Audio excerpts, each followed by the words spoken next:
আসসালামু আলাইকুম। এটিএন বাংলা সংবাদে সবাইকে স্বাগত জানাচ্ছি। আমি শান্তা ইসলাম। আওয়ামী লীগ নিষিদ্ধ ও জুলাই সনদ সহ ৩ দফা দাবিতে বিকেল ৩টায় শাহবাগে গণজামায়াতের ডাক দিয়েছেন জুলাই বিপ্লবের যোদ্ধারা সহ ছাত্র জনতা।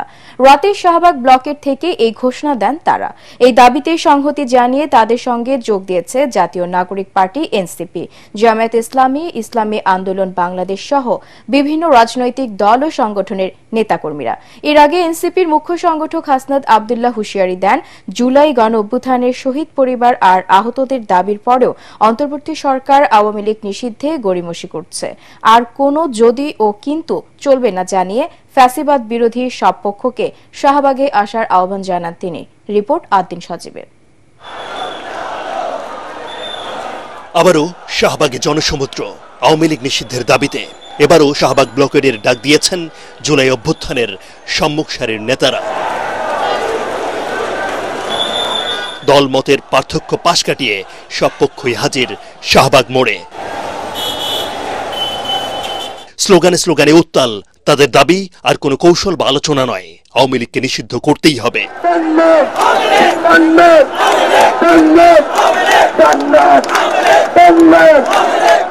দিন পেরিয়ে রাত আসে, দলে দলে যোগ দেন নানা শ্রেণী পেশার মানুষ।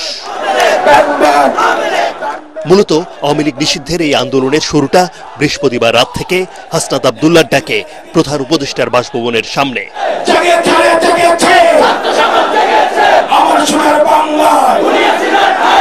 এরপর ফ্যাসিবাদ বিরোধী সব দল ও মত এক হওয়ার ডাক এলে সংহতি জানায় প্রায় সবাই। যারা গণতান্ত্রিক অধিকার হরণের সাথে জড়িত ওই সমস্ত আওয়ামী লীগ নেতাদেরকে বাংলাদেশের রাজনীতিতে অযোগ্য ঘোষণা করতে হবে। যাদের অন্তরে আওয়ামী প্রেম এখনো বুকভুক করছে তাদেরকে বলি, আওয়ামী প্রেম যদি আপনাদের অন্তরে থাকে বাংলাদেশের ওই দিল্লি চলে যা। আপনার আমলে এই ফ্যাসিস্ট স্বৈরাচার খুনি মানবতাবিরোধী অপরাধী ৬৫০ জন লোক কিভাবে পালিয়ে গেল। ঢানাই বানাই ছাড়া অতি দ্রুত শাপলা গণহত্যার বিচার করতে হবে। পিলখানায় আমার দেশপ্রেমিক সেনাবাহিনীর লাশ পুড়িয়ে দেওয়া হয়েছে, পিলখানার বিচার করতে হবে। এই সময় জাতীয় নাগরিক পার্টির মুখ্য সংগঠক হাসনাত আবদুল্লাহ বলেন, দেশের রাজনীতিতে আওয়ামী লীগের অধ্যায় ৫ আগস্টই শেষ হয়েছে। নতুন করে সেই চ্যাপ্টার না খুলতে সব রাজনৈতিক দলের প্রতি আহ্বান জানান তিনি। আপনাদের দীর্ঘ ১.৫ দশকের লড়াই সংগ্রামকে আমরা শ্রদ্ধা জানাই। একই সাথে সাথে এই জিনিসটি আপনাদের কাছে আহ্বান জানাই, এই আওয়ামী লীগের চ্যাপ্টারটা ৫ই আগস্টই ক্লোজ হয়ে গেছে, এটাকে রিওপেন করার চেষ্টা করেন না। সবশেষে বিচার নিয়ে অন্তর্বর্তী সরকারের তালবাহানায় ক্ষোভ প্রকাশ করে শাহবাগ ব্লকের ডাক দেন হাসনাত আবদুল্লাহ। ইন্টারিমের কানে শহীদের আওয়াজ পৌঁছায় না, আহতদের আর্তনাদ পৌঁছায় না। আমরা এখান থেকে এখন গিয়ে শাহবাগ অবরোধ করব। যতক্ষণ পর্যন্ত আওয়ামী লীগকে নিষিদ্ধ না করে, আওয়ামী লীগকে নিষিদ্ধ করে প্রজ্ঞাপন জারি করা হবে, আমরা জায়গা ছাড়ব না। এরপর মিছিলে মিছিলে শাহবাগে জড়ো হন ফ্যাসিবাদ বিরোধী সবাই।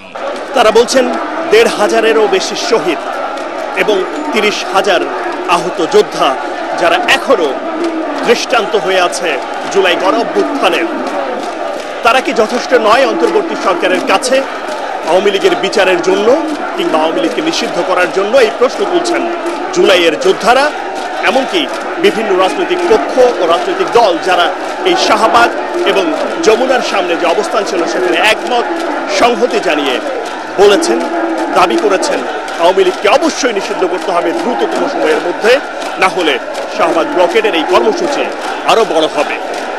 দিন সজীব, এটিএন বাংলা, শাহবাগ, ঢাকা। দর্শক, এই মুহূর্তে শাহবাগে রয়েছেন সহকর্মী আদ্দিন সজীব। আমরা সরাসরি চলে যাচ্ছি তার কাছে। আদ্দিন, শাহবাগ ব্লকের থেকে ছাত্র জনতার আন্দোলন কেমন দেখছেন, কি বলছেন তারা, আমাদেরকে বিস্তারিত জানান। সকাল থেকেই এই অবস্থানটা চলমান আছে। সকাল থেকে বললে একটু কেমন হয়, সারা কালকে যখন শুরু হয়েছে গতকাল থেকে এখন পর্যন্ত এটা কন্টিনিউয়াস প্রসেসেই চলছে। এই আন্দোলন তাদের চলমান থাকবে যতক্ষণ না পর্যন্ত আপনি জানেন যে আওয়ামী লীগ নিষিদ্ধ সহ 3 দফা তাদের দাবি রয়েছে, সেই দাবি পূরণ না হবে ততক্ষণ পর্যন্ত এই তাদের যে অবস্থান শাহবাগ ব্লকেট এই আন্দোলন কর্মসূচি চলবে। সেই সঙ্গে আপনি জানেন যে হাসনাত আব্দুল্লাহ যিনি এই আন্দোলনের ডাক দিয়েছেন, আওয়ামী লীগ নিষিদ্ধের ডাকে প্রথমে যমুনায়, তারপরে পাশে তারা অবস্থান নিয়েছিলেন এবং সেখান থেকে শাহবাগ চত্বরে ব্লকেট কর্মসূচি। সেই হাসনাত আব্দুল্লাহ কিন্তু একটা বিষয় জানিয়েছেন, শাহবাগ ব্লকেট ছাড়া ঢাকা শহরের অন্য কোনো স্থানে ব্লকেট না করতে তিনি সবার কাছে অনুরোধ করেছেন এবং সেই সঙ্গে সারা দেশেও যে বিভিন্ন জায়গায় ছাত্র জনতার যে বিভিন্ন রকমের অবস্থান, সেখানেও রাস্তা ব্লকেট না করতে, মহাসড়ক ব্লকেট না করার আহ্বান জানিয়েছেন এই আন্দোলনের জুলাই গণ অভ্যুত্থানের সম্মুখ সারির এই নেতা। একই সঙ্গে আপনি জানেন যে তাদের 3 দফা দাবি রয়েছে, সেই 3 দফা দাবির মধ্যে অন্যতম হচ্ছে আওয়ামী লীগকে সন্ত্রাসী সংগঠন হিসেবে নিষিদ্ধ করতে হবে এবং এরপরে হচ্ছে যে আইসিটি যে অ্যাক্ট রয়েছে আইন, সেখানে দলগতভাবে একটা রাজনৈতিক দলকে নিষিদ্ধের সংশোধন করতে হবে বা সেই সুযোগ থাকতে হবে এবং অন্যটি হচ্ছে জুলাই সনদ বা ঘোষণাপত্র জারি করতে হবে। আর যতক্ষণ না পর্যন্ত এগুলো হচ্ছে ততক্ষণ পর্যন্ত আপনি জানেন এই শাহবাগের যে অবস্থান, সেখানে রীতিমতো সবগুলো পথ বন্ধ করে দেওয়া হয়েছে। বিভিন্ন যে সড়ক রয়েছে ওই সড়কগুলো দিয়ে যারা শাহবাগমুখী চলাচল করে তারা যাতায়াত করছেন। তারা স্পষ্ট করে জানিয়ে দিচ্ছেন যে আজকে বিকাল 3টায় গণজমাতের আহ্বান জানিয়েছেন এবং সারা বাংলাদেশের যেসব স্থানে জুলাই অভ্যুত্থানের যে স্পট রয়েছে, যে স্পটগুলো থেকে আন্দোলন সংগঠিত হয়েছিল, ত্বরান্বিত হয়েছিল, সেসব স্পটে গণজমায়েতের কথা তারা আজকে বলেছেন। এই কর্মসূচি মূলত আজকে চলছে। এখন পর্যন্ত আমরা যেটা দেখতে পাচ্ছি যে তুলনামূলকভাবে এখন উপস্থিতি কিছুটা কম, তবে এই উপস্থিতি প্রতিনিয়তই বাড়ছে।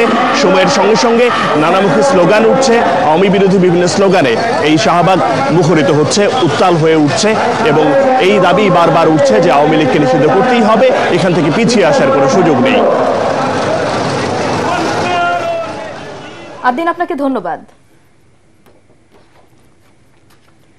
বরেণ্য লোকসঙ্গীত শিল্পী মুস্তাফা জামান আব্বাসী আর নেই। ইন্না লিল্লাহি ওয়া ইন্না ইলাইহি রাজিউন। সকালে তিনি রাজধানীর একটি হাসপাতালে শেষ নিঃশ্বাস ত্যাগ করেন। মৃত্যুকালে তার বয়স হয়েছিল 87 বছর। তিনি উপমহাদেশের এক প্রখ্যাত সঙ্গীত পরিবারের সন্তান। বাবা আব্বাস উদ্দিন আহমদ পল্লী গীতির কিংবদন্তি শিল্পী। এদেশের পল্লী সঙ্গীতকে আব্বাস উদ্দিন প্রথম বিশ্বে জনপ্রিয় করে তোলেন। মুস্তফা জামান আব্বাসী ভারতের কোচবিহার জেলার বলরামপুরে 1936 সালের 8 ডিসেম্বরে জন্মগ্রহণ করেন। কলকাতায় কাটে তার শৈশব ও কৈশোরকাল। পাকিস্তানের বিমান বাহিনীর 3টি ঘাঁটি লক্ষ্য করে শুক্রবার মধ্যরাতে মিসাইল হামলা চালিয়েছে ভারত। পাক সেনাবাহিনীর মুখপাত্র লেফটেন্যান্ট জেনারেল আহমেদ শরীফ চৌধুরী এই হামলার কথা স্বীকার করে ভারতকে পাল্টা হামলার হুঁশিয়ারি দেন। ভারতের এই হামলার পর পাকিস্তানের পুরো আকাশসীমা মধ্যরাত থেকে আজ দুপুর পর্যন্ত বন্ধ করে দেওয়া হয়েছে। এর আগে শুক্রবার সন্ধ্যার পর ভারতের উত্তরাঞ্চলে পাকিস্তান ড্রোন হামলা চালায় বলে জানিয়েছে ভারতীয় সংবাদ মাধ্যম এনডিটিভি। হামলায় 3 জন গুরুতর আহত হয়েছেন। বিস্তারিত জানাচ্ছেন আসিফুর রহমান সাগর।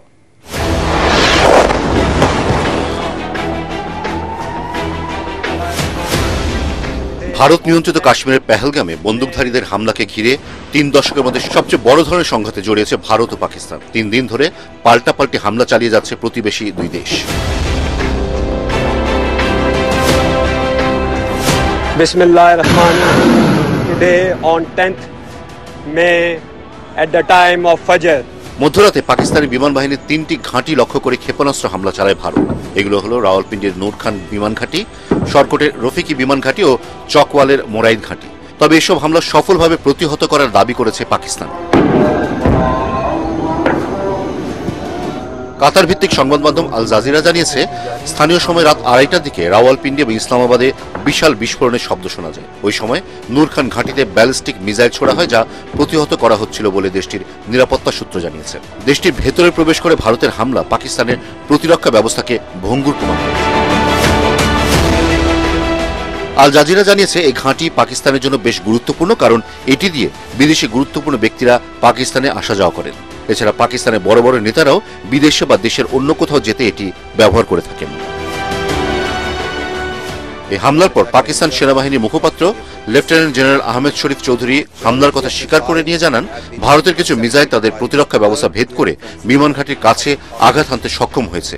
এতে ঘাঁটির কোনো ক্ষতি হয়নি, সেই সঙ্গে পাল্টা আঘাতের হুঁশিয়ারিও দেন তিনি। ভারতের সঙ্গে উত্তেজনা কমানোর আর কোনো সম্ভাবনা রইল না। ভারত যে ক্ষতি করেছে সেটির জন্য তাদের পাল্টা জবাব পেতে হবে। এখন ভারত আমাদের হামলা প্রত্যক্ষ করবে। এদিকে শুক্রবার সন্ধ্যার পর ভারতের উত্তরাঞ্চলে পাকিস্তান ড্রোন হামলা চালিয়েছে বলে জানায় ভারতীয় গণমাধ্যম এনডিটিভি। এতে 3 জন গুরুতর আহত হয়েছেন। এই হামলায় পাঞ্জাবের ফিরোজপুরে একই পরিবারের 3 জন আহত হয়েছেন। আহতদের মধ্যে এক নারীর অবস্থা আশঙ্কাজনক। তবে এসব হামলা পাকিস্তানের নয় বলে দাবি করেন সেনাবাহিনীর মুখপাত্র লেফটেন্যান্ট জেনারেল আহমেদ শরীফ চৌধুরী। শুক্রবার মধ্যরাতে ভারত 6টি ব্যালিস্টিক মিসাইল ছুড়েছে, যেগুলো তাদের নিজ রাজ্য পাঞ্জাবে পড়েছে। ভারত ইচ্ছাকৃতভাবে পাঞ্জাবের সংখ্যালঘু শিখ সম্প্রদায়ের ওপর মিসাইলগুলো ছুড়েছে। আসিফুর রহমান সাগর, এটিএন বাংলা।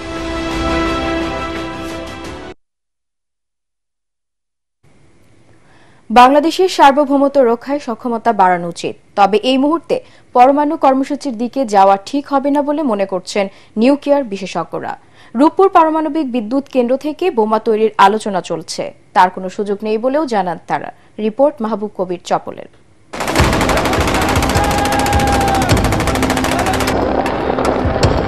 বিশ্বজুড়ে বাড়ছে যুদ্ধ হাঙ্গামা, এতে চাপের মুখে পড়ছে ছোট দেশগুলো। সার্বভৌমত্ব রক্ষার পথ খুঁজছে তারা, অনেকেই বিকল্প ব্যবস্থা করছে। এই যেমন পরমাণু অস্ত্র থাকার কারণে পাকিস্তানের সাথে যুদ্ধ জড়াতে ভাবতে হচ্ছে ভারতের মতো পরাশক্তিকে। এমন প্রেক্ষাপটে বাংলাদেশেও এ ধরনের অস্ত্র তৈরির কথা বলছেন অনেকেই। সেক্ষেত্রে রূপপুর পারমাণবিক বিদ্যুৎ কেন্দ্রকে কাজে লাগানোর পরামর্শ দেওয়া হচ্ছে সামাজিক যোগাযোগ মাধ্যমে। তবে ওই বিদ্যুৎ কেন্দ্র থেকে বোমা তৈরির সুযোগ নেই বলে জানান নিউক্লিয়ার বিশেষজ্ঞ অধ্যাপক শফিকুল ইসলাম। পারমাণবিক বিদ্যুৎ কেন্দ্র থেকে বোমা তৈরি করার কোনো সুযোগই নাই, কারণ পারমাণবিক প্রযুক্তিতে যে ধরনের জ্বালানি ব্যবহার করা হয় সেটা সমৃদ্ধকরণের পরিমাণের হার হলো 5% সর্বাধিক। 5% জ্বালানি ব্যবহার করে দিয়ে কোনোদিন পরমাণু বোমা তৈরি করার সুযোগ নাই, করা হয় না। পরমাণু বোমা তৈরি করতে গেলে পারমাণবিক জ্বালানি সমৃদ্ধকরণ 90% বেশি হতে হয়। সেটা আলাদা প্রযুক্তির মাধ্যমে করতে হয়, সেটা সামরিক ব্যবস্থাপনার মাধ্যমে। তো বাংলাদেশ শান্তিপূর্ণভাবে পরমাণু প্রযুক্তি ব্যবহার করার জন্য চুক্তিবদ্ধ আন্তর্জাতিক পরমাণু শক্তি সংস্থার সাথে। এই যে মানুষজন যেটা প্রচারণা চালাচ্ছে বা ভ্রান্ত ধারণা দেওয়ার চেষ্টা করছে, সেটা কোনো ক্রমেই সম্ভব নয়। নিউক্লিয়ার মেটেরিয়াল যে কোথায় কোন জায়গায় কেমনে যায় এগুলি সব নজরদারি করা। এখন অন্য দেশ কিন্তু যারা করছে তারা কিন্তু এই চুক্তি থেকে বেরিয়ে এসে তারা এগুলি করছে, যারা বৈধভাবে করে নাই। পাকিস্তানের কথা বলেন, ইন্ডিয়ার কথা বলেন, ইসরায়েলকে বলেন, আর অন্যান্য যাই বলেন না কেন। বিশ্লেষকরা বলছেন বাংলাদেশকে শান্তি ও যুদ্ধ দুটি মাথায় রেখেই প্রস্তুতি নিতে হবে, বাড়াতে হবে আর্থিক সক্ষমতা। তবে এখনই পার্শ্ববর্তী কোনো দেশের সাথে ছায়াযুদ্ধে জড়ানো ঠিক হবে না। ছোট রাষ্ট্রের প্রথমে যদি মিলিটারাইজেশনের দিকে যায়, সেটা আপনার পাকিস্তানের দিকে তাকান, আপনি নর্থ কোরিয়ার দিকে তাকান, সেটা হবে আপনার যে মানবাধিকারগুলো ওখানে থাকে না এবং হিউম্যান সিকিউরিটি সেখানে প্রচণ্ডভাবে বাধাগ্রস্ত হয়। সো আমার কাছে মনে হয় যে ছোট রাষ্ট্রগুলোর ইকোনমিক মুক্তির কাজ করা আগে দরকার, তারপরে যদি মনে হয় তাদের ভালনারেবিলিটি আছে সেই জায়গায় মিলিটারাইজেশনে যেতে পারে। মিয়ানমারের সঙ্গে আমাদের সম্পর্ক কিন্তু ভালো না, এদিকে ভারতের সাথে আমাদের সম্পর্কগুলো এক ধরনের ঠান্ডা সম্পর্ক যাচ্ছে। বৈরিতা বেশি যদি বাড়ে তাহলে আমাদের জাতীয় স্বার্থ এবং জাতীয় নিরাপত্তা এবং যে ন্যাশনাল কোহেরেন্স, জাতিগত যে কোহেরেন্স, সেগুলো আরও ফ্র্যাজাইল হবে বলে আমি অনুমান করি। বিশ্বব্যাপী অশান্তি সৃষ্টি করে পশ্চিমা দেশগুলো অস্ত্র বিক্রির পায়তারা করছে বলেও মনে করছেন বিশ্লেষকরা। মাহবুব কবির চপল, এটিএন বাংলা, ঢাকা। দর্শক, পরবর্তী সংবাদ দেখার আমন্ত্রণ জানিয়ে এখনকার মতো শেষ করছি। এটিএন বাংলার সংবাদ ইউটিউবে দেখতে ব্রাউজ করুন youtube/ATN Bangla News। ধন্যবাদ।